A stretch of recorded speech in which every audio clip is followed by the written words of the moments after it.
Um tribunal federal de apelações confirmou nesta segunda-feira a decisão de um júri que ordena o presidente eleito dos Estados Unidos, Donald Trump, a pagar 5 milhões de dólares por abuso sexual e difamação contra a escritora E. Jean Carroll. Essa quantia equivale a 30 milhões de reais.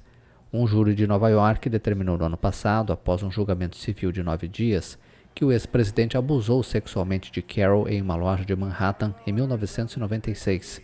Trump foi condenado a pagar uma indenização de 2 milhões de dólares por abuso sexual e outros 3 milhões por difamação contra Carroll. O ex-presidente recorreu da decisão, alegando que o tribunal não deveria ter permitido o depoimento de duas mulheres que afirmaram terem sofrido abusos sexuais por parte dele. Mas o painel de 3 juízes do segundo Tribunal de Apelações do Circuito dos Estados Unidos discordou.